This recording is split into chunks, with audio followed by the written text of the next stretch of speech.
Chers amis et distingués invités, c'est vraiment une grande joie de vous accueillir, vraiment, vraiment. Alors, merci du fond du cœur d'avoir accepté notre invitation. Alors, donc, comme je l'ai mentionné, je ne sais pas, nous allons avoir, Monsieur de Sousa, notre mère qui est ici, mais nous allons aussi avoir, elles vont probablement se joindre à nous, Madame Emanuela Lampropoulos, qui est notre députée fédérale de Saint-Laurent, et nous avons aussi Madame Vanna Nazarian, qui est censée venir, qui est conseillère de la ville et elle est membre du conseil d'arrondissement de Saint-Laurent, le district de Côte-de-Liesse. Alors, vous êtes tous vraiment, vous nous honorez par votre présence, chers amis. Alors, en fait, j'allais me présenter, mais je pense qu'on se connaît. Alors, je m'appelle Gigi Vidal et je vais être votre animatrice ce soir. Alors, au nom de la communauté Baha'i de Saint-Laurent, je vous souhaite la plus cordiale des bienvenues à cette célébration de la Journée internationale pour l'élimination de la discrimination raciale qui est soulignée chaque année par les Nations Unies le 21 mars. Et aussi, nous soulignons à cette occasion la 23e édition de la Semaine d'action contre le racisme et pour l'égalité des chances, qui a pour thème cette année l'accueil des réfugiés et des migrants au Québec.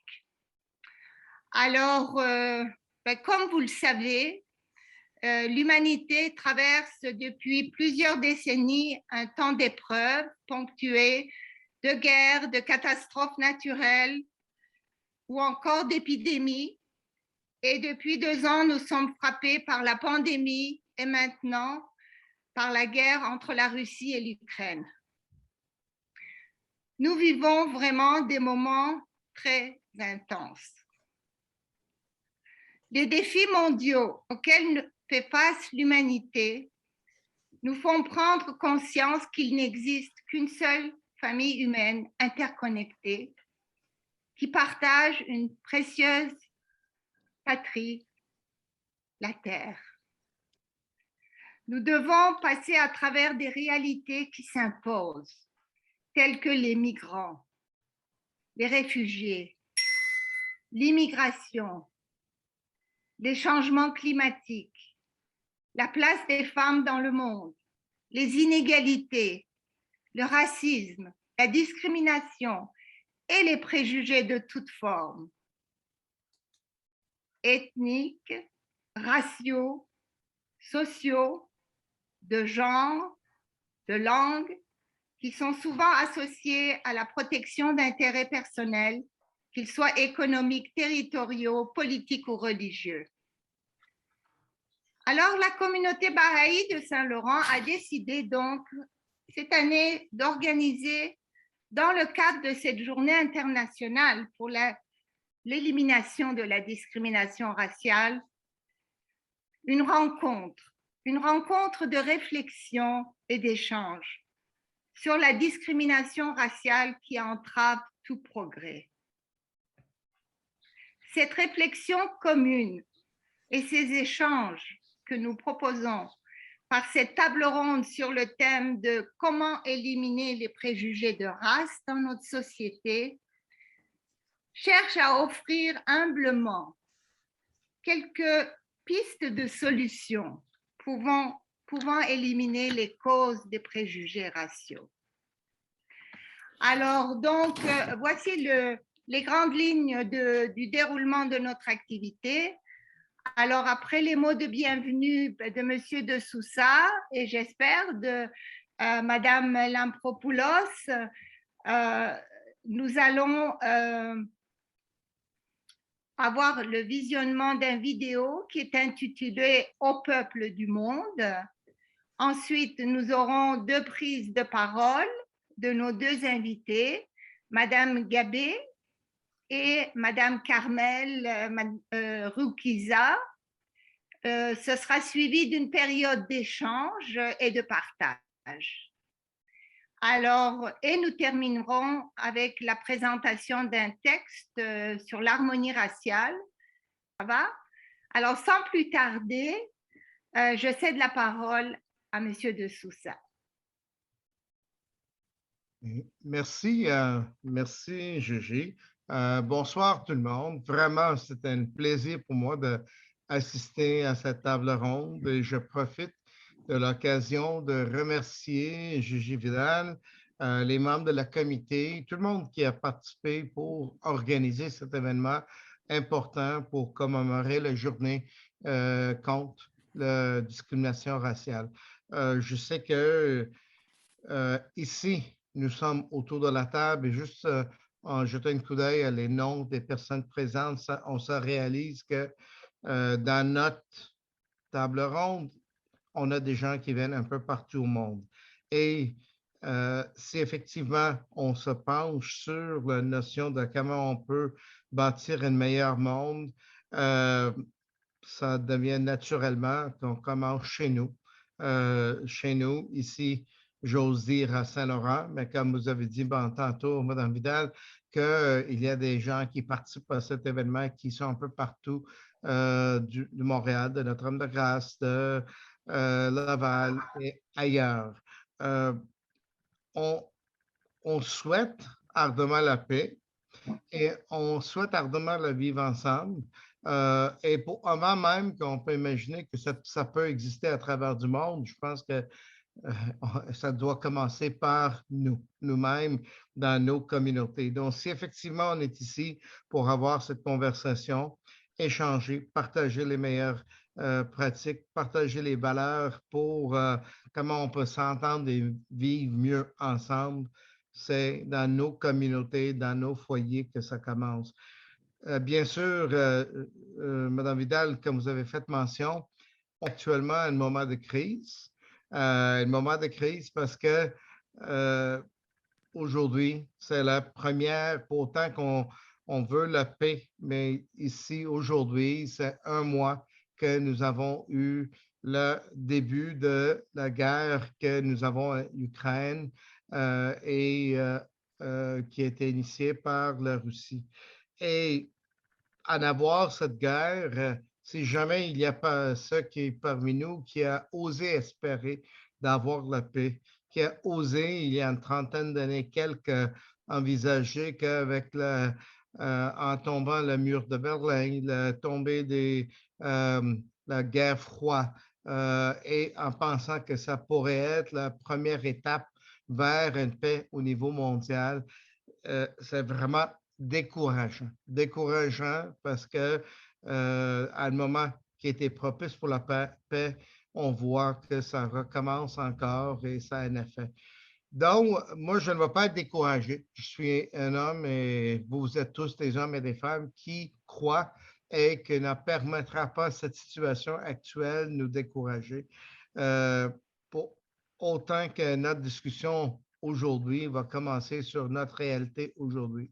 Mais avoir une pensée pour le peuple ukrainien, euh, avoir une pensée pour les familles qui sont affectées par cette guerre, les parents, les mamans, les personnes de troisième âge, les personnes qui sont déracinées de leur communauté, les gens qui sont forcés de fuir leur communauté, les gens qui doivent être obligés de vivre avec le bombardement, avec toutes sortes des atrocités du guerre qu'on connaît.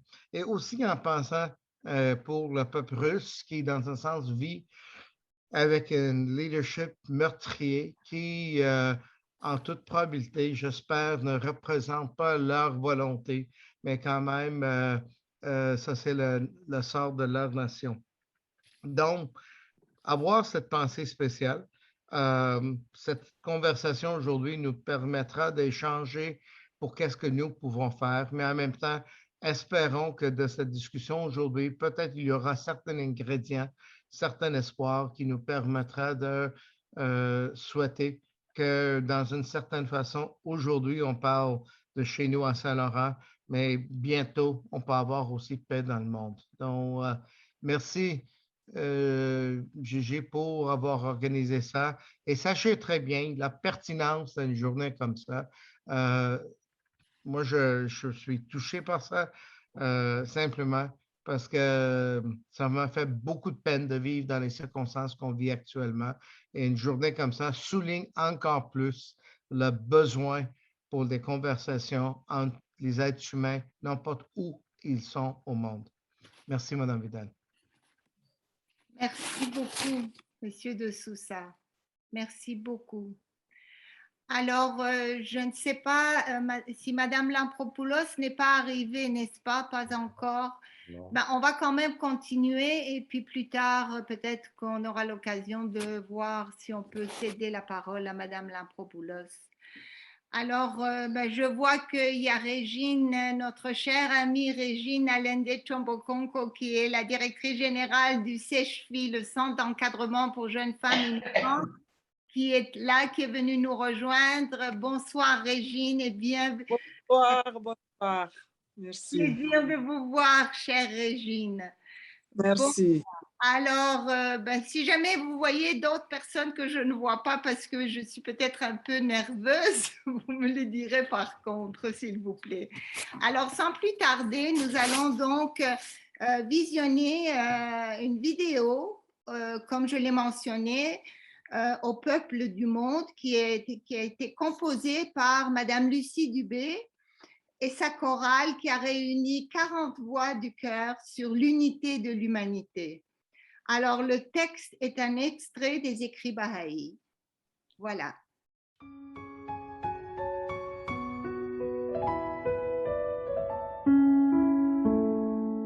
Ô peuple du monde, le soleil de vérité s'est levé pour illuminer la terre entière. Ô peuple du monde, le soleil de vérité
Et maintenant, sans plus tarder, j'aimerais vous présenter nos deux conférencières. Alors, je commence avec Madame Gabé, Eliane Gabé. J'aimerais vous présenter son parcours, n'est-ce pas? Alors, elle a été pendant de nombreuses années conseillère en partenariat au ministère de l'Immigration et des Communautés culturelles, qui est connu maintenant sous le nom de MIFI, c'est-à-dire le ministère de l'Immigration, de la Francisation et de l'Intégration. Alors, elle a siégé sur le conseil d'administration du CARI Saint-Laurent pendant plusieurs années. Actuellement, elle est chargée de projet au Centre d'appui aux communautés immigrantes de Bordeaux-Cartierville. Donc, depuis plusieurs années, Madame Gabé s'est intéressée et s'est impliquée dans différents projets qui touchent à l'intégration des personnes immigrantes et par le fait même aux relations interculturelles.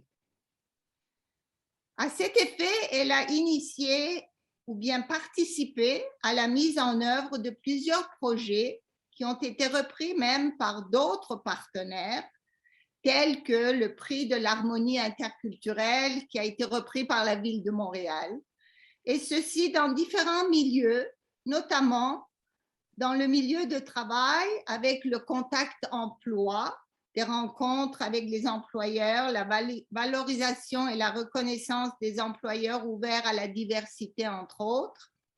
Dans le milieu scolaire, avec les projets touchant les parents immigrants et le personnel scolaire. Dans le milieu communautaire, avec lequel elle a participé à la mise sur pied de plusieurs activités de sensibilisation, des journées rencontres, des colloques, toujours dans le but de rapprocher les communautés. Co-fondatrice du comité interculturel de Bordeaux-Cartierville, elle a été récipiendaire du prix de l'harmonie interculturelle qui a été décerné par le comité interculturel de Saint-Laurent du COSEL. COSEL étant le comité des organismes sociaux de Saint-Laurent. Alors voilà la présentation donc d'Eliane. Je veux aussi vous présenter notre deuxième conférencière avant de céder la parole à Eliane. Alors, quelques mots sur Carmel Ruquiza. Alors, Carmel Ruquiza, c'est une citoyenne canadienne née au Québec qui se considère comme citoyenne du monde et qui croit en l'humanité. Elle est titulaire d'un baccalauréat en sociologie de l'Université Western de London, Ontario, et d'une maîtrise en gestion des industries créatives et culturelles de la Kedge Business School en France. Basée à Paris, elle dirige des projets pour des organisations internationales qui cherchent à renforcer l'équité, la diversité et l'inclusion. Son dernier projet consiste à repenser le recrutement dans une optique d'inclusivité et d'équité. Inspirée par la pensée bahaï, elle partage la conviction que les jeunes peuvent apporter des contributions significatives pour l'amélioration du monde. Dans le cadre d'un programme d'autonomisation spirituelle des préadolescents qui vise à renforcer le développement de leurs capacités intellectuelles et morales, de développer leurs talents et leurs qualités pour planifier et réaliser des projets de services très variés à leur communauté. Elle est animatrice à Paris, donc, d'un groupe de jeunes de 11 à 15 ans qui s'est donné le nom de Les Heureux Aidants. Alors, voilà donc la présentation de nos deux invités conférencières. Alors donc, sans plus tarder, je cède la parole à notre chère Eliane. J'ai oublié de le dire, alors pour nous, on voudrait donc que tu nous parles des préjugés de race inconscients. Et donc, quelles sont, à ton avis, les pistes de solutions qui peuvent éliminer les causes des préjugés raciaux? Et la deuxième question, c'est quel est, selon toi, le rôle de la société, notamment de la famille et de l'entourage, dans la lutte contre le racisme et les préjugés pour construire une communauté dynamique, juste et inclusive? Alors, Eliane, à toi la parole. Alors, comme je disais, merci, merci Gigi. Et je ne sais pas si vous m'entendez, mais j'ai perdu un peu ma voix. Alors, si vous me posez des questions en cours de route, ça va m'aider et je pourrai reposer ma voix. Alors, je commence par une question très simple. Est-ce que vous avez des préjugés? C'est sûr que les gens vont dire non, ou en tout cas pas consciemment, mais moi, je vais vous faire un aveu, je suis bourrée de préjugés. Pourquoi je suis bourrée de préjugés?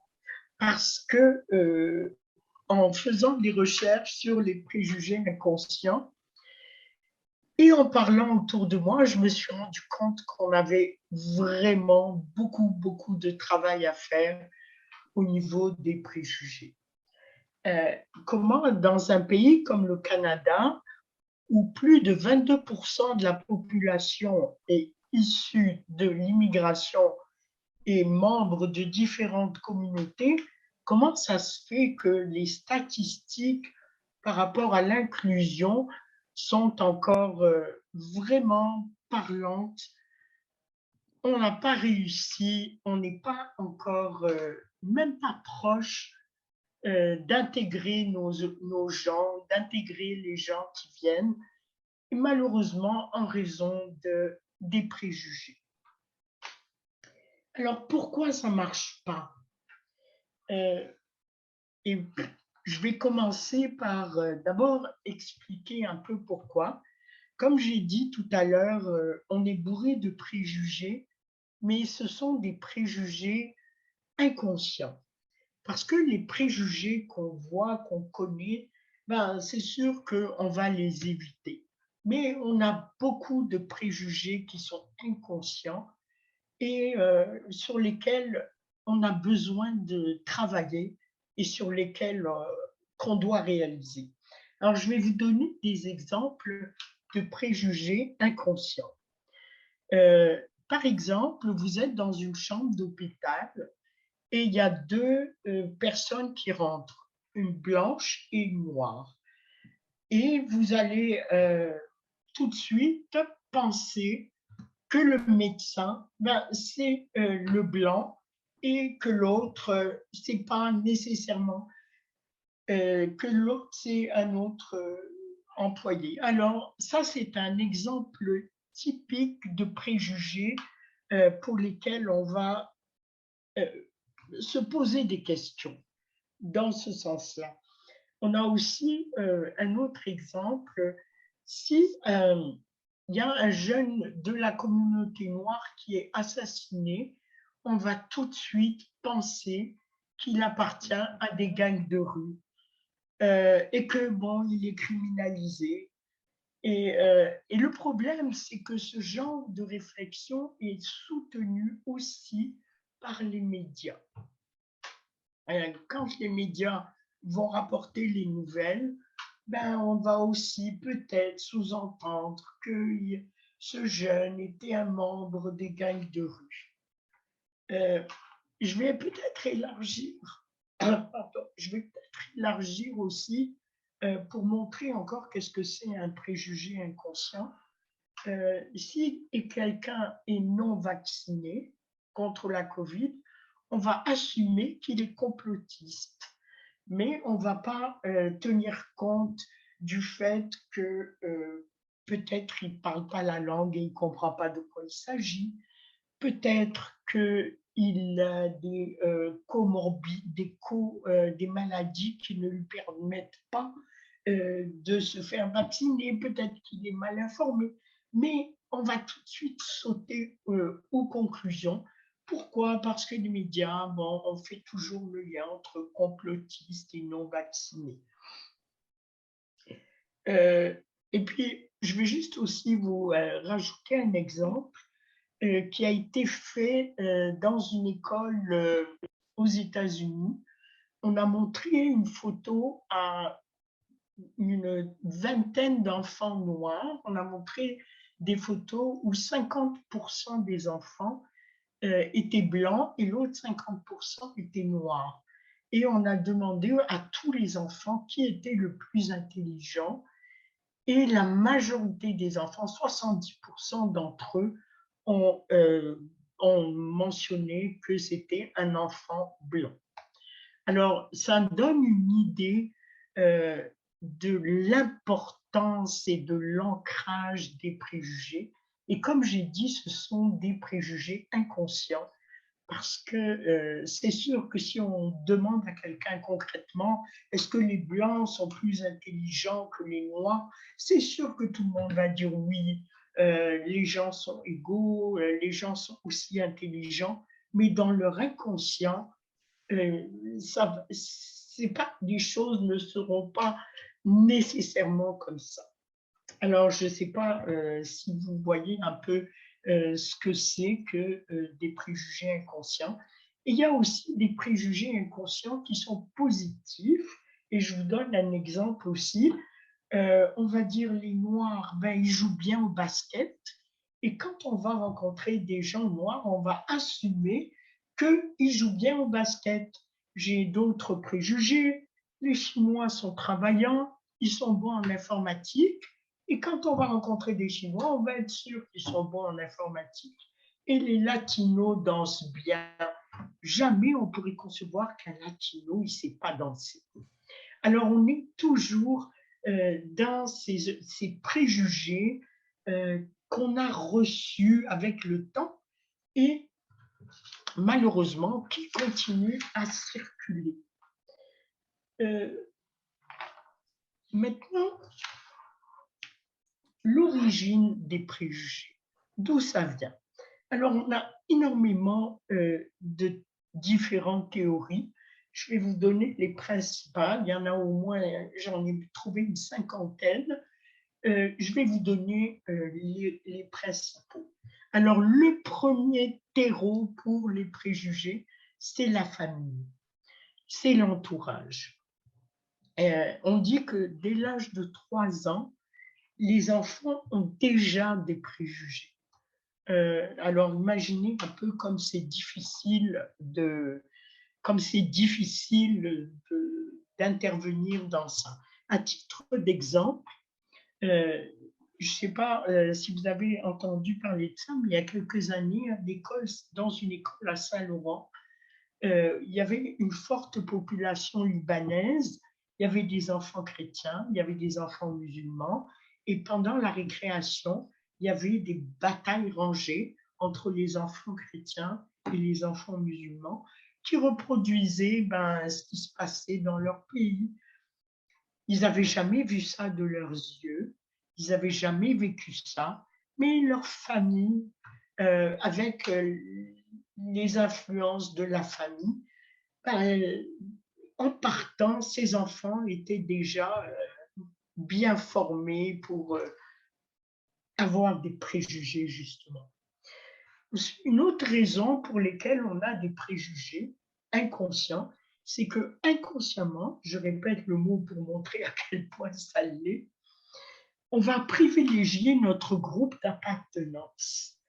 C'est ce qu'on appelle le biais de similarité. Si on rencontre des gens de notre communauté, c'est sûr qu'eux, on va avoir tendance à se rapprocher d'eux beaucoup plus et on va leur prêter peut-être des qualités qu'ils n'ont pas. Mais comme c'est des gens de notre communauté, c'est sûr qu'on aura un biais positif par rapport à eux. Il y a une autre raison pour laquelle on a des préjugés inconscients, c'est ce qu'on appelle l'intuition et la première impression. Alors, ce que ça veut dire, c'est que on a tendance à conforter notre première impression. Quand on a une première impression, on va chercher des arguments pour solidifier notre première impression. Et puis, c'est confortable, on est parti de là, et puis on ne veut pas changer, on veut juste consolider notre préjugé.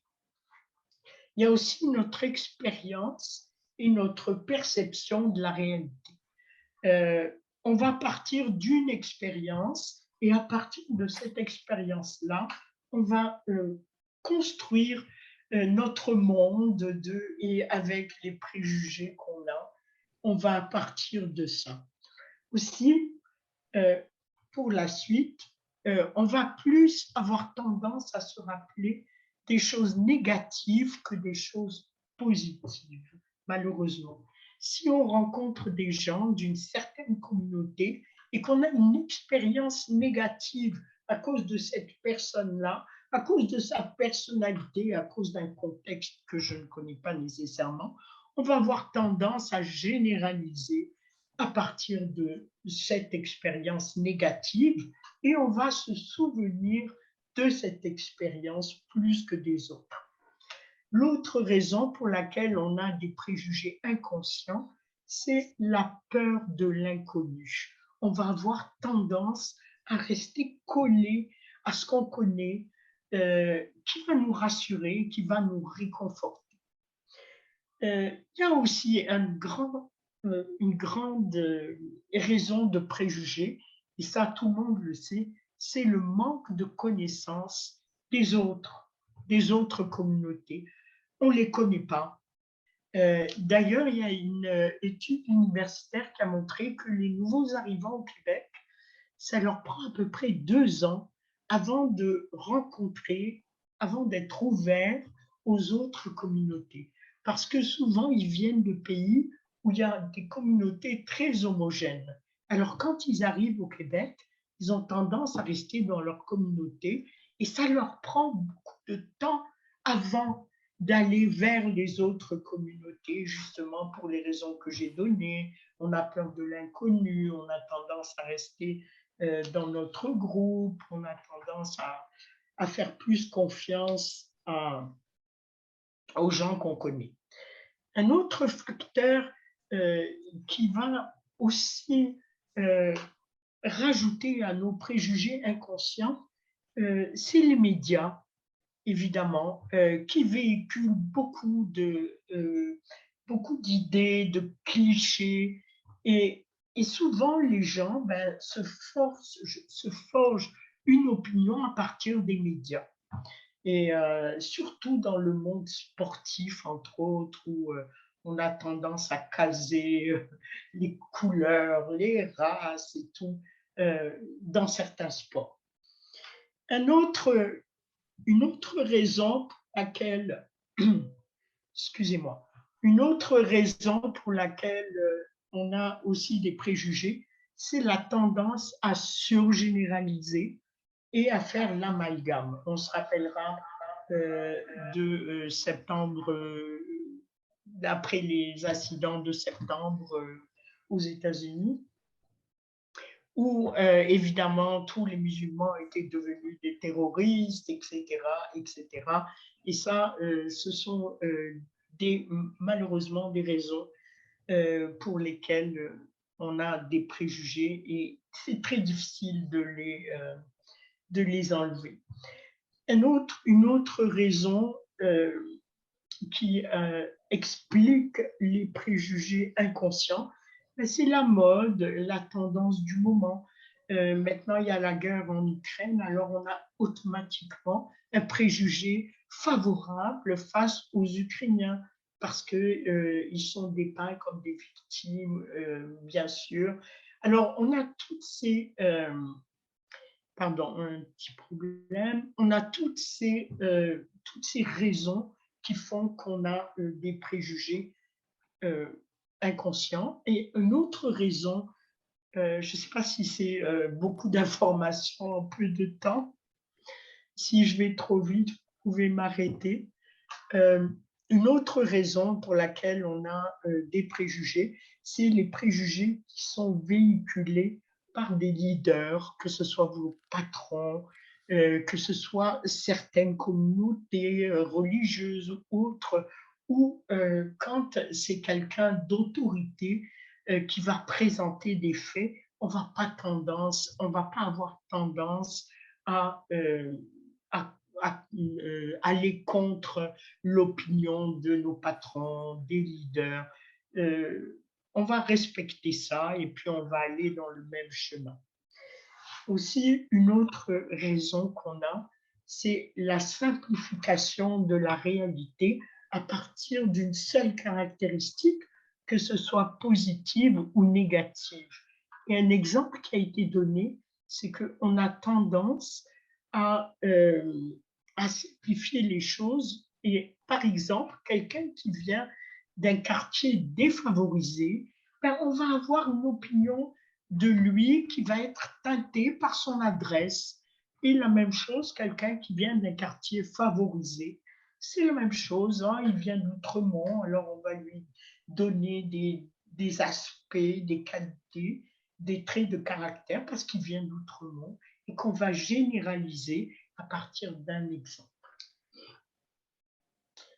Et il y a aussi un autre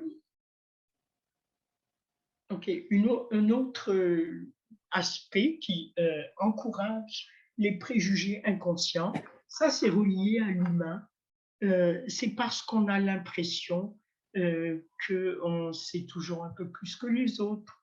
Alors, pour cette raison-là, on va conforter nos opinions, puis on ne va pas trop chercher à les enrichir ou quoi, parce qu'on sait qu'on sait. Et finalement, un dernier point par rapport à ça, c'est que dans certaines communautés, il y a des préjugés qui circulent. Et ces préjugés qui sont envoyés par l'extérieur sont intériorisés par les gens de la communauté. Alors ça a été le résultat d'études qui ont montré cet aspect. Alors, est-ce que je vais trop vite ou est-ce que ça va? Alors, je continue. Et là, la deuxième partie de ce que je vais vous parler, ça s'appelle les préjugés, c'est la face cachée de l'inégalité. Et bien sûr, les impacts. Alors, les impacts des préjugés inconscients sur nous.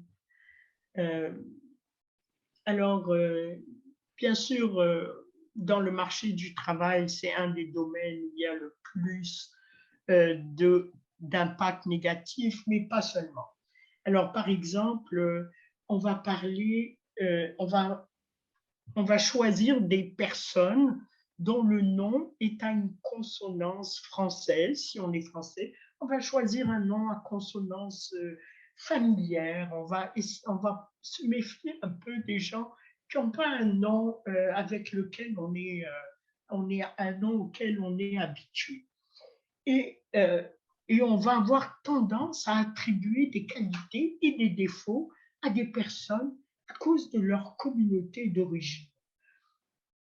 Il y a même des employeurs qui vont préjuger des qualités et des compétences des candidats parce qu'ils appartiennent à certaines communautés. Comme j'ai dit tout à l'heure, l'exemple que j'ai donné, si on a un monsieur chinois, on va préjuger qu'il va être travaillant, qu'il va être bon en informatique et on va l'embaucher pour ça. Ça, c'est des exemples qui ont été vérifiés par rapport à ça. Et il y a aussi, en parlant des impacts, il y a un aspect auquel on ne fait pas attention, mais qui est très présent, c'est ce qu'on appelle la discrimination et le racisme passif. Alors, je vous donne un exemple. c'est des fois, on assiste à des situations où il y a du racisme et où on est indifférent et on est tolérant. Et un exemple qui est donné souvent, c'est une place vide dans l'autobus à côté d'une personne noire, par exemple. C'est déjà arrivé. Et beaucoup de gens tolèrent ou vont pas réagir à ça. Alors, le fait d'accepter cette situation de façon passive, c'est aussi bien sûr une forme de préjugé inconscient et, comme j'ai dit, de racisme passif. Notre impact négatif de nos préjugés inconscients, c'est quand on demande à quelqu'un « tu viens d'où ?» Et ça a été dit par plusieurs personnes, c'est défini comme une agression, une micro-agression. Parce que quand on demande à quelqu'un « tu viens d'où ?»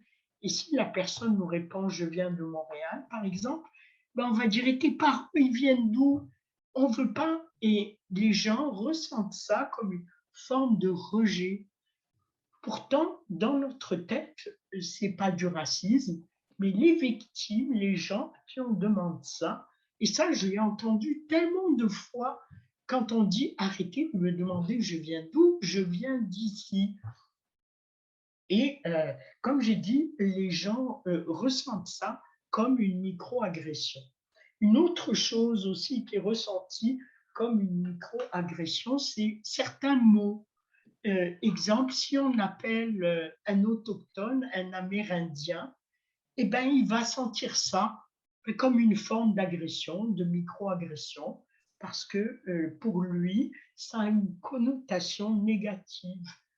C'est pas comme ça qu'il veut qu'on l'appelle. Enfin, un autre impact important et sous-estimé, c'est l'autodiscrimination.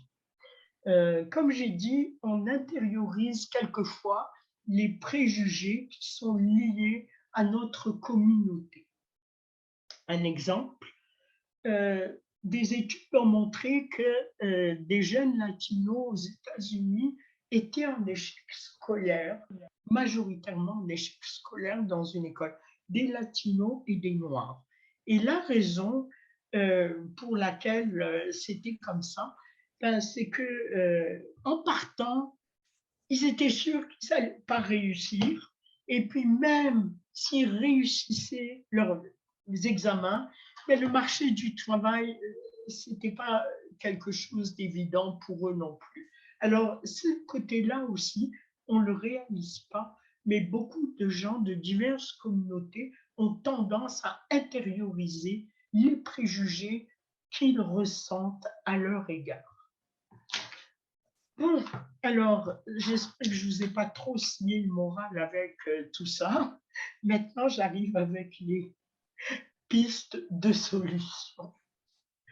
Alors, ça, c'était un tour pour vous dire pourquoi on a des préjugés, quelles sortes de préjugés, et maintenant, les pistes de solutions.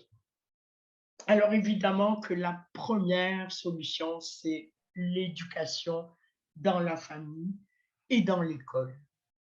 À l'école aussi, on a les enseignants ont la responsabilité d'éduquer les enfants en les mettant ensemble, en protestant et en les traitant évidemment de la même façon. Questionner l'enfant qui revient à la maison avec des commentaires racistes ou des préjugés, il faut questionner avec lui, il faut lui demander d'où ça vient, il faut lui demander comment il est arrivé à ça. Et le travail des parents, c'est évidemment de favoriser les rencontres entre groupes, les activités sociales qui incluent des enfants de toutes origines. Ça donne de très bons résultats, que les enfants se connaissent mieux et qui jouent ensemble et qui fassent des projets ensemble. Ça, déjà, ça enlève les préjugés. C'est évidemment favoriser une meilleure connaissance des autres communautés. Plus on est en contact avec d'autres personnes et d'autres communautés, plus les préjugés diminuent. Ça, c'est démontré.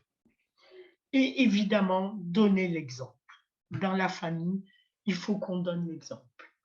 On ne peut pas prôner d'être ouvert, etc., si nous-mêmes on a des comportements qui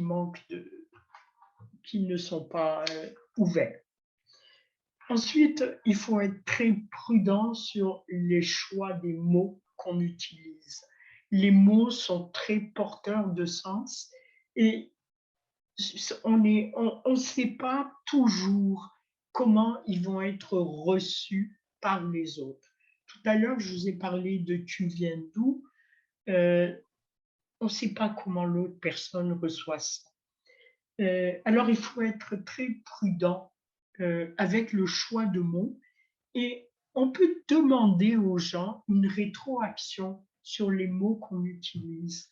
On peut leur demander s'ils sont confortables avec ça ou si c'est des mots qui leur font, qui les agressent. On peut avoir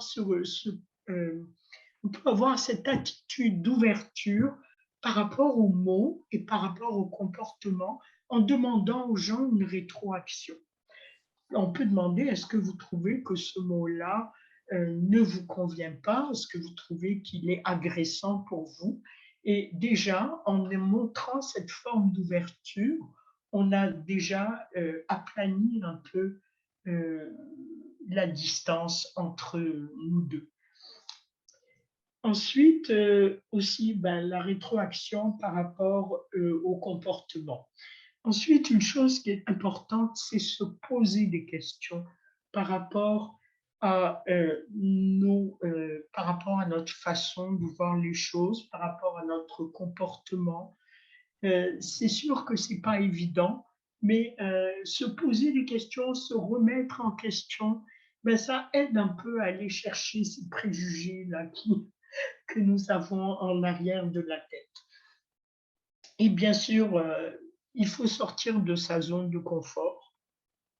Et il ne faut surtout pas hésiter à poser des questions aux autres pour mieux connaître et pour mieux comprendre. On apprendra mieux en ayant plus d'informations. Et en général, pour réussir aussi à faire le chemin vers les autres qui permet de calmer les préjugés. Dans le milieu de travail, pour éviter les préjugés à l'embauche, c'est très important d'avoir des critères clairs et mesurables. Et surtout, quand on passe des entrevues d'embauche, c'est très important d'avoir une autre personne avec nous qui va, elle, avoir un regard autre que le nôtre. Alors, toujours sur les pistes d'intervention, les pistes de solution, ce qu'on recommande, c'est se baser sur plusieurs sources avant de prendre des décisions et avant de faire un jugement. Ne pas se laisser embarquer dans une voie, c'est très intéressant d'aller voir, d'aller se ressourcer à plusieurs sources. Je ne sais pas combien de temps il me reste, mais je vais vous lire une anecdote, toujours sur les préjugés inconscients, que j'ai trouvée amusante. Alors, un jour, dans un petit village, le curé de l'unique paroisse qui habitait sur une colline a vu venir par sa fenêtre l'ivrogne du village. Et il est arrivé en titubant, un journal dans les mains. Et l'ivrogne, il a demandé au curé qui l'attendait de pied ferme devant la porte de son presbytère. Il a dit, « Monsieur le curé, qu'est-ce qui cause l'arthrite? Alors le curé a répondu, mais boire de l'alcool toute la journée, ça cause l'arthrite. Dormir dehors, ça cause l'arthrite. Courir les femmes, ça cause l'arthrite. Manger n'importe quoi, ça cause l'arthrite. Et ainsi de suite. Alors après cette litanie moralisante, l'ivrogne semblait abattu et s'apprêtait à rebrousser chemin quand le curé lui a demandé « Et pourquoi tu poses cette question ?» Et l'ivrogne a répondu « C'est parce que dans le journal, je viens de lire qu'on déclare que le pape souffre d'arthrite. »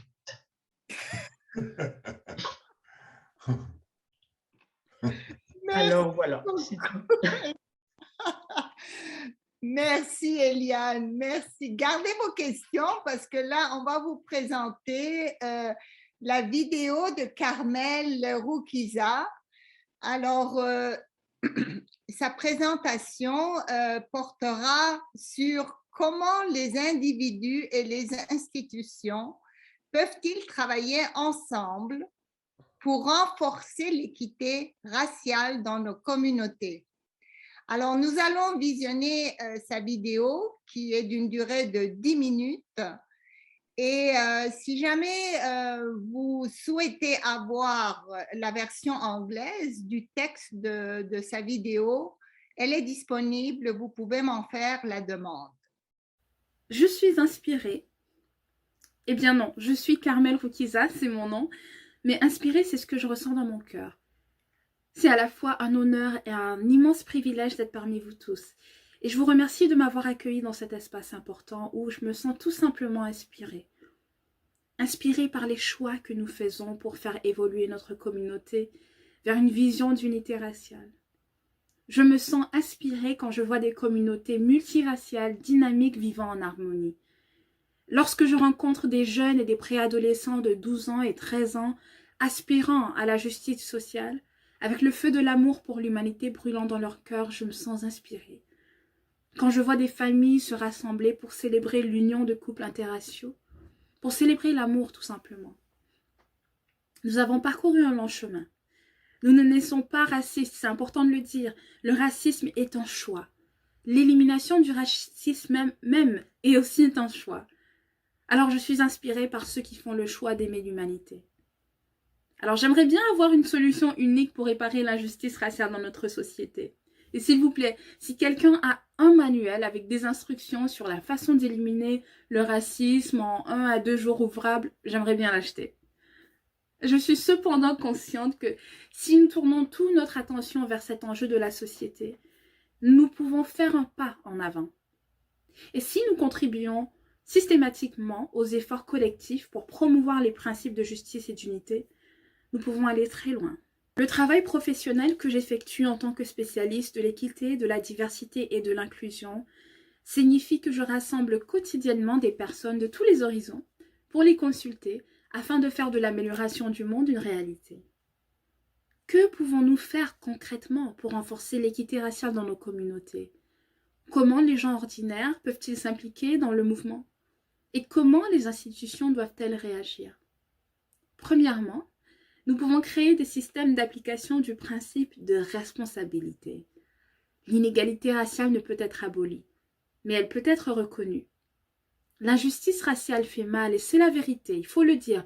Le sectarisme, la haine, les stéréotypes, être harcelé, discriminé, attaqué ou même tué n'a rien de plaisant. En fait, de nombreuses personnes de couleur, en particulier les Noirs, souffrent de stress chronique, d'anxiété et de problèmes de santé cardiovasculaire en raison du racisme individuel et institutionnel. Alors le racisme tue littéralement. Il est donc important qu'en tant qu'institution, nous reconnaissions notre sombre passé, la manière dont les individus minorisés ont été systématiquement rejetés à maintes reprises. Les politiques, pratiques et procédures injustes perpétuent un cycle de désavantages pour les Noirs, les Autochtones et toutes les autres personnes de couleur. Une fois que nous reconnaissons formellement comment nous avons causé du tort, il est important de discuter de quelle façon nous visons réparer le mal que l'on a fait. Alors comment pouvons-nous éliminer les disparités raciales et comment mesurer ce progrès? Comment savons-nous que nous générons le changement et qui décide comment c'est fait? Aucun groupe racial ne devrait considérer que l'élimination des inégalités raciales est simplement une question qui concerne exclusivement l'autre. Au lieu de cela, tous les groupes devaient être également engagés à promouvoir l'égalité raciale dans la société. C'est la responsabilité de tous. Enfin, la dernière clé du succès que je dirais pour créer une culture de responsabilité est aussi de comprendre que les êtres humains ne sont pas parfaits, mais aussi que les êtres humains qui ont subi un préjudice méritent la justice. Alors comment pouvons-nous apprendre de nos erreurs? Et dans certains cas, comment devrions-nous punir ces violations? Alors deuxièmement, je dirais qu'il faut améliorer l'accessibilité. Nous croyons que le travail accompli dans l'esprit de service est la plus haute forme de culte. Et pourtant, les personnes minoritaires ont un accès limité aux ressources et aux opportunités. Le taux de pauvreté est beaucoup plus élevé pour les individus minorisés. Et c'est encore pire pour les individus minorisés qui sont des femmes.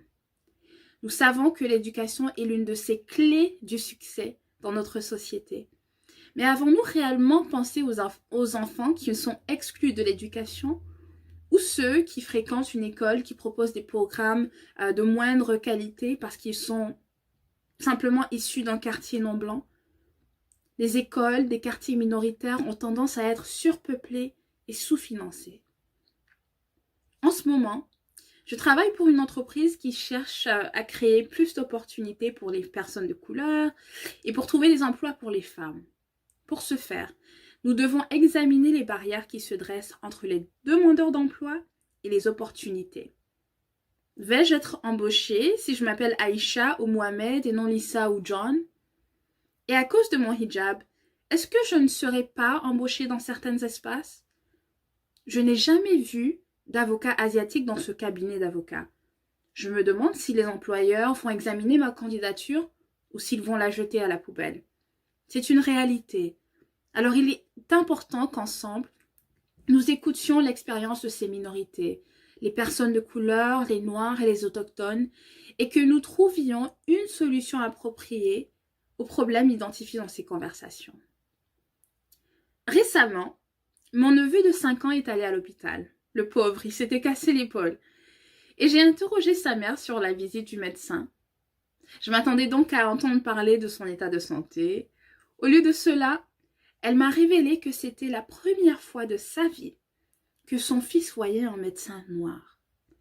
Il était fou de joie et a dit « Maman, j'aime vraiment ce médecin noir. Je ne savais pas que les médecins noirs existaient. » En améliorant l'accès à l'emploi et à l'éducation, non seulement nous connectons les gens aux opportunités, mais nous générons également des images raciales positives pour nos enfants, afin qu'ils puissent être témoins d'un monde magnifique, coloré et uni dans sa diversité. Finalement, nous devrions accroître l'inclusion. J'entends par là que nous devrions adopter des pratiques sociales qui font progresser l'idéal de l'unité dans la diversité.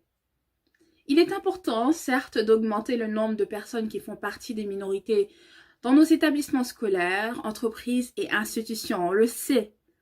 Mais quelle est la culture dans ces espaces? Est-ce que les gens prétendent qu'ils sont daltoniens et ne voient pas la race? Ou est-ce qu'ils reconnaissent nos différences raciales et les acceptent?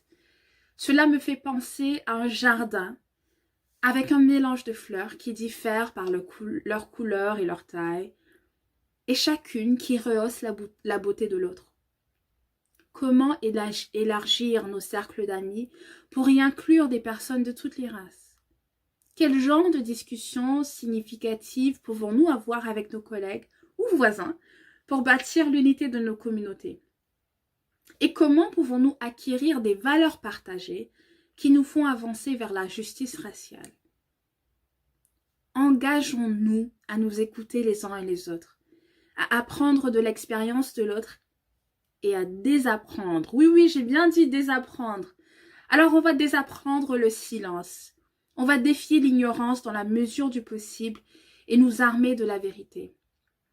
Le fameux docteur Martin Luther King nous dit que la haine, c'est bien mal, mais l'indifférence aussi.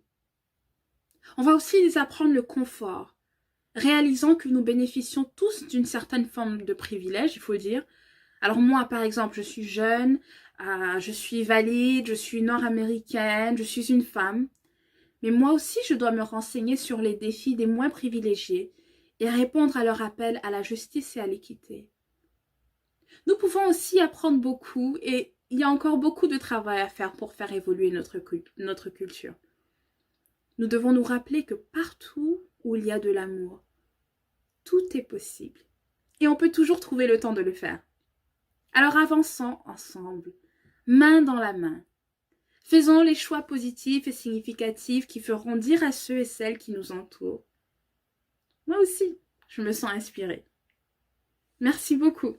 Merci à Carmel et merci à Eliane. Wow, je suis personnellement très touchée par les présentes. Eliane, merci beaucoup, vraiment. Tu nous as donné de très, très bons exemples et une belle piste, quelques belles pistes de solutions, mais en tout cas, on reviendra là-dessus. Là, je ne veux pas empiéter sur la période d'échange, donc, et sans plus tarder, je cède la parole à Fred qui va animer la période d'échange. Alors, nous disposons d'une vingtaine de minutes. Fred? Merci, Gigi. OK, maintenant, la parole est à vous tous. Je vous prie d'être concis et de ne pas prendre plus d'une minute pour poser votre question à Mme Gabé ou pour partager votre opinion, commentaire sur la vidéo de Carmel, votre expérience personnelle ou bien des idées que tu as apportées avec vous à cette réunion. OK. Quelqu'un va commencer avec des commentaires, des questions à Mme Gaby ou sur la vidéo, des idées pour le futur, qu'est-ce qu'on peut faire à partir d'ici. Alors, j'ai une question pour vous. Quoi faire maintenant pour commencer à mettre en œuvre sur le plan pratique nos désirs pour réaliser des communautés plus justes et égalitaires? C'est une question pour vous tous. Monsieur de Sousa, il a levé la main, je vois. Ah oui, Monsieur de Sousa. Merci. Merci pour la question, mais je réagis les commentaires par les deux panélistes. Donc, merci beaucoup, Eliane. Merci beaucoup à vous deux pour avoir partagé avec nous votre vision des choses. Carmela, c'était très touchant. Je sais que vous deux abordez ça dans une façon directe ou indirecte, le besoin qu'on ait une meilleure connaissance. Parce que souvent, quand nous avons de discrimination raciale, autant qu'on peut avoir des préjugés, mais un des raisons pourquoi ça arrive, c'est parce qu'on n'a pas nécessairement la bonne connaissance des autres. On reste ancré dans notre communauté, on reste peut-être isolé, on peut-être certains préjugés et en restant renfermé, on n'a pas nécessairement le contact avec des autres personnes qui va challenger ou qui peut au moins corriger le tir vis-à-vis de notre perception. Et je sais qu'en tant que l'instance publique, une des choses que nous, on essaie toujours de faire est de créer à Saint-Laurent un lieu, un espace public, des événements où les gens, toutes les personnes concernées qui demeurent sur notre territoire peuvent se trouver, qui se sentira à l'aise, mais soit sur les thèmes percutants ou pour les attraits, comme la bouffe, comme la musique, comme les arts, comme les sports, trouver les terrains qui peuvent, dans un sens, briser ces préjugés et permettra les gens de connaître un à l'autre, nonobstant leur préjugé initial. Je cite, et j'ai cherché ça pendant la présentation de Camilla, que le humoriste Adib Al-Khalidi, qui a passé son expérience, son adolescence à Saint-Laurent. Et si vous permettez, je vais juste lire ça rapidement. Qu'est-ce qu'il a dit de Saint-Laurent? Okay? Il a dit, j'ai habité dans le quartier Saint-Laurent jusqu'à l'âge de 24 ans. Saint-Laurent est magnifique, c'est le paradis sur terre. C'est le plus bel endroit que je connaisse et je n'en garde que de bons souvenirs. Pour moi, c'est le monde moderne. Les Blancs et les immigrants s'y vivent ensemble et ils se trouvent le moyen d'en faire la norme. C'est en sortant de Saint-Laurent que j'ai réalisé sa différence, que ce n'était pas comme ça partout ailleurs. Il y a encore un clivage énorme entre les gens issus d'immigration et ceux qui ne le sont pas, car chacun évolue dans les réseaux fermés, pas par choix, mais par culture. À Saint-Laurent, c'est un peu bizarre parce que c'est très diversifié. Quand j'étais sauveteur, je réalisais à quel point ça l'était. Il y a des gens de toutes les classes sociales. Maintenant, je ne vais pas continuer avec ça, mais je vous juste donne un témoignage de quelqu'un qui n'est même pas avec nous ce soir, mais qui a vécu ça et puis a reconnu un peu la culture qu'on essaie de créer chez nous pour briser l'isolement et puis de ne mieux connaître. Maintenant, il est à l'extérieur.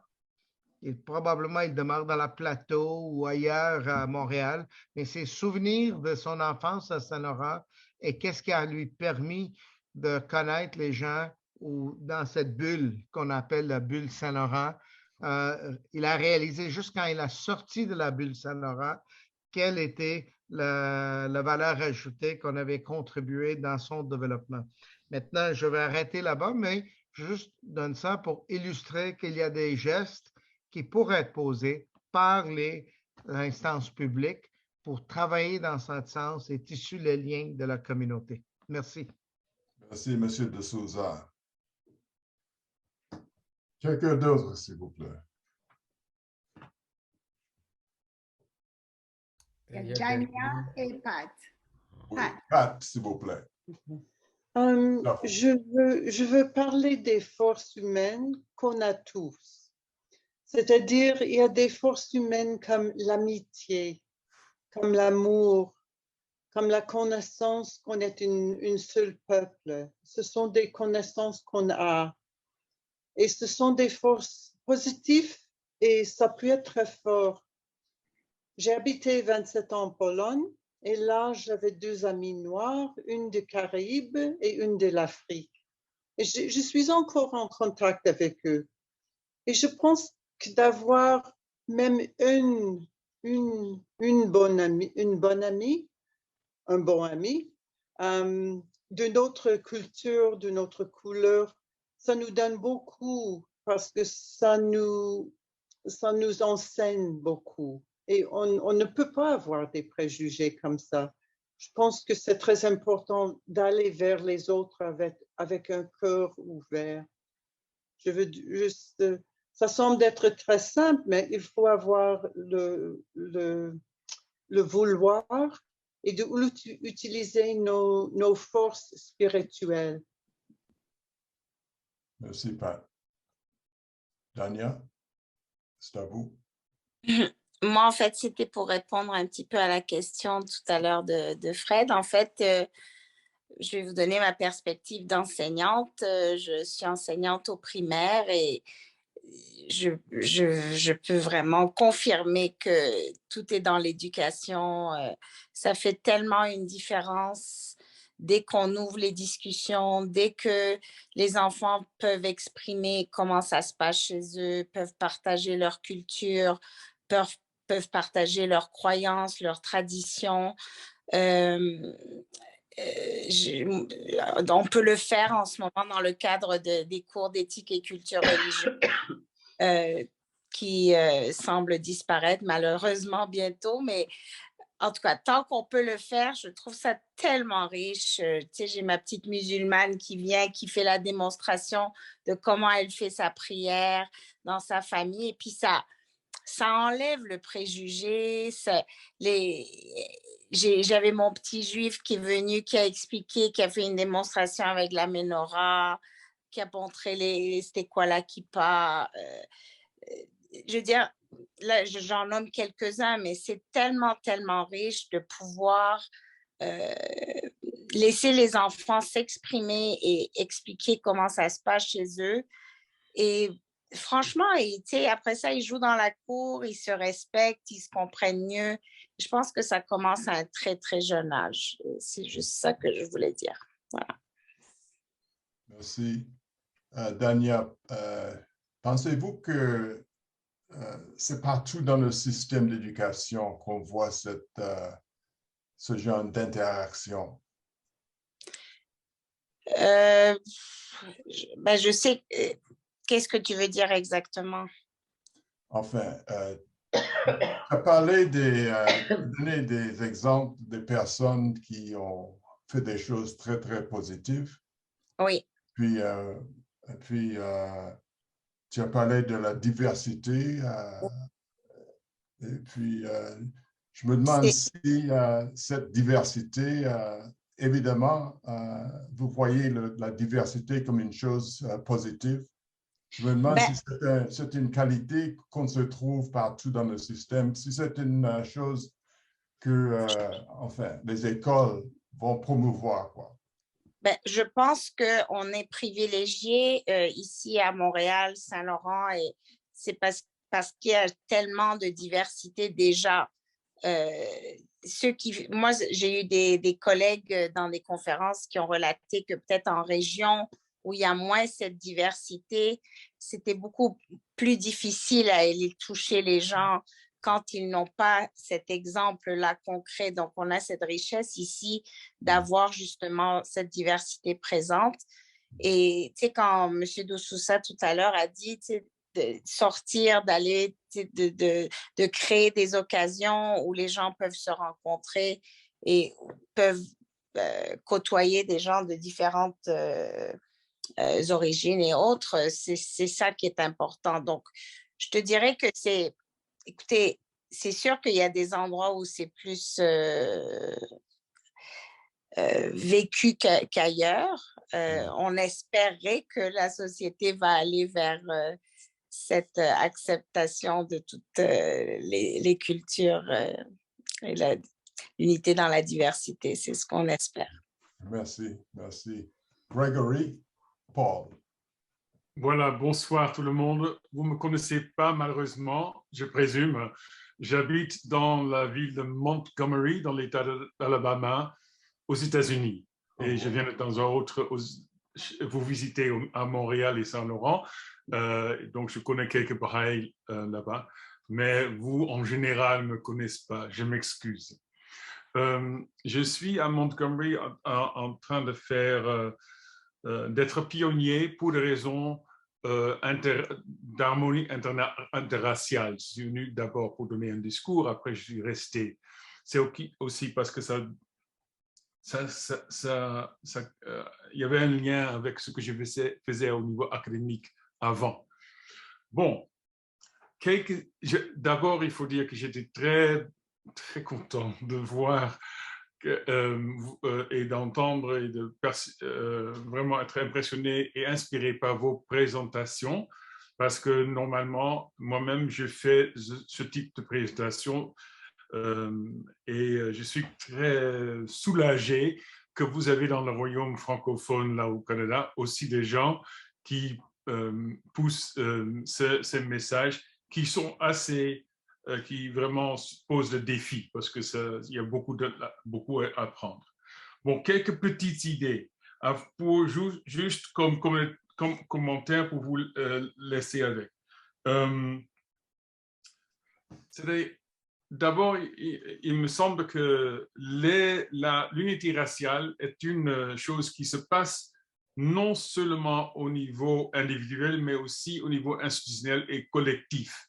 Et il ne faut pas peut-être que nous restons trop facilement contents de nos efforts au niveau personnel, intérieur et interpersonnel, même que ce soit dans la communauté Baha'i ou non, et que nous soyons aussi vraiment vigilants à essayer de promouvoir ce que Baha'u'llah aime tant, la justice au niveau collectif, dans le domaine interracial, comme d'ailleurs vous l'avez aussi invoqué. Mais je pense que c'est vraiment, on doit aussi essayer de faire partie, ou bien de manière pareille, de partager les questions dans la société et d'essayer d'avancer notre société,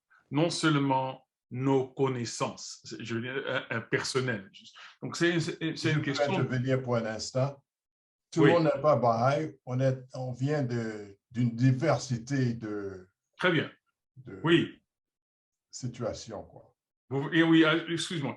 Donc, c'est très bien. Merci de m'avoir corrigé. Mais ça n'a aucune importance. C'est la même chose. Donc, nous avons nos défis au niveau interpersonnel et personnel, mais aussi au niveau institutionnel et collectif. Et ça demande une autre approche, un autre esprit, un autre type de vigilance. Par exemple, au niveau éducation, c'est très important. Ça a été évoqué plusieurs fois. Je suis extrêmement impressionné par l'idée d'éducation comme clé. Mais, par exemple, j'ai été chef de département dans un département d'éducation à l'université, mais là aussi, on parlait beaucoup de diversité quand il s'agissait d'une démographie qui nous amenait vers la diversité. Mais ça ne veut dire pas qu'on avait vraiment une approche qualitative au niveau de nos compétences interculturelles et interraciales. Donc, c'est une chose de se laisser entraîner par la démographie, c'est une autre chose de vraiment chercher de ce qu'on devrait rechercher là-dedans. Aussi, malheureusement, je ne suis pas très, très optimiste au niveau de l'harmonie entre ce que l'éducation nous donne pour les enfants et ce que la société nous donne pour les adultes, ou bien les presque adultes. Dans le Foi Baha'i, on a un livret qui s'appelle Rui, numéro 5, est basé sur l'enseignement des gens qui sont entre, disons, 12 et 15, ou bien 12, 13, 14, et on fait ça parce que on sait qu'après, dans les années qui viennent après, il y a tellement de matières réalistes et sérieuses qui les affrontent que nous devons les renforcer pour faire face.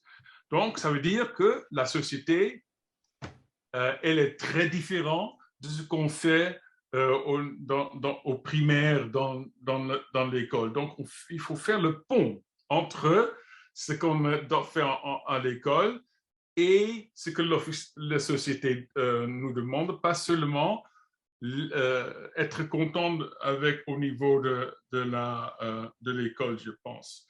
OK, Monsieur Gregory, je dois... Oui, je vais m'arrêter. Merci beaucoup. Je vais m'arrêter, oui. Votre discours, merci. Aïcha, s'il vous plaît. Bonsoir. Merci en tout cas à nos deux conférencières. C'était un plaisir de vous entendre, notamment Eliane, que je connais très bien et qui est toujours inspirante et qui est bonne pour pousser, peut-être même, je dirais, je peux me permettre, je la connais, provoquer la réflexion. Vous savez, dans la Déclaration des Nations Unies, c'est qu'est-ce qu'on dit, l'un des premiers articles, c'est que les humains appartiennent à la même espèce et qu'ils naissent égaux en dignité et en droit. c'est un vœu noble, en fait. Et puis, c'est bien, les textes sont toujours très beaux. Moi, j'adore lire, mais quand je ferme les livres, je me rends compte de la réalité qui est tout à fait différente et qui, en fait, derrière toute la diversité, parce que c'est quand même la Déclaration des Nations Unies, c'est l'un des premiers articles, derrière toute la diversité à travers le monde, ça reste un défi qui est relié à une grande vigilance que nous devons avoir, nous, comme personne de terrain, parce que moi, je suis une personne de terrain, même si tout à l'heure, Gigi, tu m'annonçais comme directrice générale, mais j'ai tellement travaillé sur le terrain et j'ai pas été une gestionnaire juste comme ça parce que ma source, c'est le terrain. Donc, on doit avoir une grande vigilance sur le terrain. Et mon Dieu, qu'on l'a eu à Saint-Laurent, vu 52% de la population est immigrante à Saint-Laurent. Et nous avons été très vigilants, très attentifs et très à l'écoute de cette diversité-là pour justement être un exemple ou un espace où il fait bon vivre ensemble. Parce que très souvent, les préjugés, on a parlé beaucoup des préjugés, mais on n'a pas parlé des stéréotypes. Tous ces préjugés restent quand même une opinion qui est négative et qui se base nécessairement sur les stéréotypes. Et donc, c'est quoi un stéréotype? C'est une opinion toute faite sur l'identité, sur personne. Tout à l'heure, Eliane nous a donné beaucoup d'exemples sur ça, justement. Alors, quelle est la clé par rapport à tout ça? Ben, la clé, c'est l'éducation. C'est l'éducation qui est la clé, c'est permettre de mieux connaître l'autre, justement. On parle beaucoup de rapprochement interculturel au Québec et mon Dieu, qu'on doit se donner les moyens toujours de faire plus de rapprochement interculturel. On n'en fait pas assez, malheureusement. Il y a bien sûr plusieurs types de jumelages qui se font dans les organisations, dans les organismes, mais ce n'est pas suffisant. On doit être plus impliqué par rapport à ça, parce que c'est comme ça qu'on va casser les préjugés, c'est comme ça qu'on va détruire ou déconstruire les stéréotypes. Et parce que la connaissance de l'autre est importante. Je veux terminer, je ne veux pas prendre beaucoup plus de temps pour vous et il commence à se faire tard. Je veux terminer sur un exemple. Vous savez, j'ai 4 petits-enfants et on est une famille qui est très diversifiée. Alors, on a de tout dans ma famille. On a beaucoup d'ouverture et justement, je me dis, il y a de l'ouverture, mais là où je n'ai pas le contrôle, où je n'ai pas je ne sais pas, c'est que quand les enfants, mes petits-enfants sortent de la famille, je ne sais pas qu'est-ce qui se dit à l'extérieur, à l'école, etc. Donc, je suis toujours avec mes petits-enfants à interagir, à dire, OK, comment ça se passe aujourd'hui à l'école, etc., etc. Et j'étais fière de mon petit-fils de 3 ans. Et il me parlait, je dis, oh, qui c'est qui est avec toi à l'école et tout? Il me nomme plusieurs enfants. Et puis à un moment donné, il me dit, ah oui, j'ai mon copain Mamadou et tout ça. Et puis moi, tilt, Mamadou, pour moi, là, justement, ça peut être un préjugé, là aussi, vous allez dire, c'est quelqu'un qui est de couleur. Donc, je dis, oh, je m'arrête tout de suite sur Mamadou. Je dis, oh, est-ce que tu l'aimes bien, Mamadou et tout? Il dit, oui, oui, oui, je l'aime bien parce que tu sais, Aziza, il m'appelle Aziza. Il dit, tu sais, Aziza, Mamadou, lui, il a une couleur. Je dis, comment ça, il a une couleur? Eh bien, lui, il dit, il a une couleur, il est noir. Mais moi, j'ai pas de couleur. Et j'essayais de comprendre, mais pourquoi il me dit, j'ai pas de couleur? Il pourrait me dire, je suis blanc. Mais non, parce que dans le coloriage avec les enfants, ben, le blanc n'est pas considéré comme une couleur. Et j'étais toute vraiment, ça m'a poursuivi plusieurs jours. Je ne sais pas qu'est-ce que je dois tirer de ça, mais j'ai quand même, je me suis quand même dit, eh bien, il y a de l'espoir. Il y a de l'espoir parce que nos enfants et même nos adolescents, ils ne voient pas tant que ça la différence. Et comme le disait Eliane tout à l'heure, et je finis, ce qui est important, le premier terreau, c'est ça que tu disais, Eliane, tout à l'heure, le premier terreau est la famille. D'ailleurs, tu commençais par un exemple d'un enfant de 3 ans. C'est la famille. C'est à nous de déconstruire les préjugés. Et c'est à nous d'accueillir aussi ces beaux témoignages de nos enfants, comme je viens de le citer. Donc, voilà, merci. Merci beaucoup. Merci Aïcha, c'est une belle histoire. Une dernière contribution de Abby.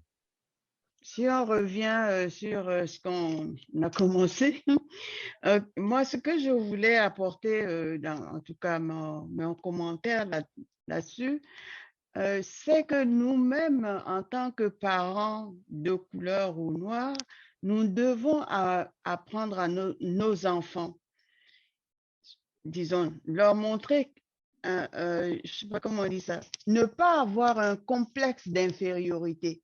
Parce que ça compte. Ça compte, je vais vous dire pourquoi. J'ai lu un livre de Maya Angelou, une Américaine, et je me suis rendu compte que c'est une noire, mais elle n'a aucun comportement d'une noire africaine. En tout cas, pas comme moi. Parce que, peut-être parce qu'ils ont vécu l'esclavage, c'est tellement différent des réactions des Africains que je ne me reconnaissais pas dans ce qu'elle disait. Donc, je me suis dit, ben, ça vient d'où? Ça vient peut-être du fait que nous, on n'a pas ce complexe d'infériorité vis-à-vis du blanc.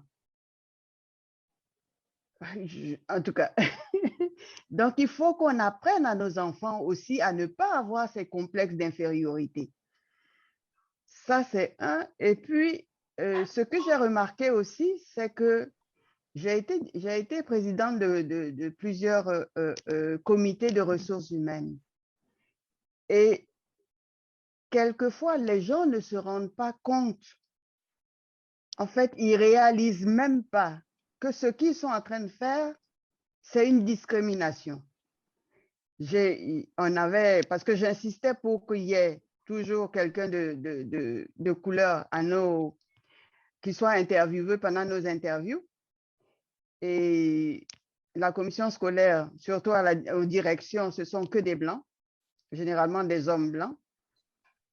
Et on avait reçu une fois un noir qui était venu à l'une de nos interviews. Et après, quand on voulait décider qui on devait embaucher, la directrice qui était là, elle n'avait même pas entendu les réponses de l'Africain qui était là. Parce qu'elle disait, il n'avait pas dit ça. J'étais obligée de lui dire, voilà ce qu'il a dit à ce moment-ci, à ce moment-ci, à ce moment. Elle n'entendait même pas ce qu'il disait. Donc, quand Aïcha disait qu'il faut être vigilant, il faut être vigilant. Les gens, quelquefois, ils ne réalisent même pas que c'est de la discrimination qu'ils sont en train de faire. Donc, c'était ce point, voilà. C'était mon point que je voulais apporter. La parole à Gigi maintenant. Gigi. Eh bien, moi, je n'ai rien à dire si ce n'est que de vous remercier pour vos précieuses contributions, vraiment. Et j'apprécie, oui, Aïcha. Je voulais juste emmener un point final. T'inquiète pas, ça ne va pas être long. Oui. Ce qui est important aussi, je pense, parce que là, on est une communauté là, diversifiée, comme on le disait au début et tout ça. On vient de contrées différentes, etc. Puis, c'est important quand même de dire que les préjugés, les stéréotypes, etc., en tout cas en ce qui me concerne, je ne les ai pas découverts au Québec, je ne les ai pas découverts au Non, Canada. non, non. Pas du tout, parce que moi, j'ai déjà vécu ça dans mon propre pays, qui est l'Algérie, où le régionalisme, où les tribus dans ma propre ville, on était 3 tribus qui vivaient on se partageait la ville pratiquement, etc., avec des religions même différentes, que ce soit par rapport à l'islam. Il y a plusieurs types au niveau de l'islam. Il y a les orthodoxes au niveau de l'islam, etc. Donc, tout ça, là, sérieusement, je ne l'ai pas découvert au Canada, je ne l'ai pas découvert au Québec. C'est une autre façon de vivre les préjugés, mais ce n'est pas nouveau. C'est pas Non, c'est nouveau, pas c'est universel, c'est ça. C'est ça que je voulais dire. Voilà. Merci beaucoup. Merci Aïcha. Merci vous tous pour vos précieuses contributions. C'est une vidéo sur l'harmonie raciale qui est lue par Janie et jouée accompagnée de guitare par Auréane Cardinal Fernandez. L'harmonie raciale. Le règne minéral abonde en substance et en composition aux multiples couleurs, mais nous ne constatons parmi elles aucun conflit à ce sujet. Dans le règne des plantes et des légumes, des nuances distinctes et bigarrées existent, mais les fruits et les fleurs ne sont pas en conflit pour cette raison. Bien plus, le seul fait qu'il y ait de la différence et de la variété donne plutôt un charme au jardin. Si tout était de la même couleur, l'effet serait monotone et déprimant. Lorsque vous pénétrez dans un jardin de roses, la richesse de couleurs et la diversité des formes florales étalent devant vous un tableau de merveille et de beauté.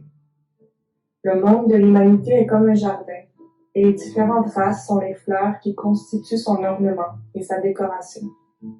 Dans le règne animal, nous trouvons également de la variété de couleurs. Voyez comme les colombes diffèrent dans leur beauté. Et cependant, comme elles s'aiment et vivent ensemble dans une paix parfaite, elles ne font pas de la différence de couleur une cause de discorde et d'opposition. Elles se considèrent comme étant de la même espèce et de la même race. Elles savent qu'elles sont d'une seule espèce. Une colombe blanche s'élève souvent dans les airs avec une colombe noire. Dans le règne animal, nous ne trouvons pas de séparation entre les créatures pour des raisons de couleur. Elles reconnaissent l'unité des espèces et l'unité de la race. Si nous ne trouvons pas de distinction de couleur dans un règne d'intelligence et de raison inférieure, comment peut-elle se justifier parmi les êtres humains, spécialement lorsque nous savons que nous venons tous de la même source et appartenons tous à la même famille? Dans son origine et dans son dessein de création, l'humanité est une. Les distinctions de race et de couleur se sont élevées par la suite. Mes chers amis, merci du fond du cœur d'être venus à notre petite soirée que nous avons organisée. Nous espérons que vous avez aimé le programme. Alors, merci pour vos précieuses contributions. J'espère qu'on aura d'autres occasions pour échanger sur ces préjugés et la discrimination, les stéréotypes, le racisme. Alors, chers amis, alors un gros merci à tous. Je ne veux pas énumérer tout le monde parce que voilà, mais merci du fond du cœur et puis merci au comité organisateur, Fatouma, Yvan et Fred. Oui, Leslie, nos personnes ressources, Jean-Paul, Sophie, Nicolas, je vous remercie tous du fond du cœur.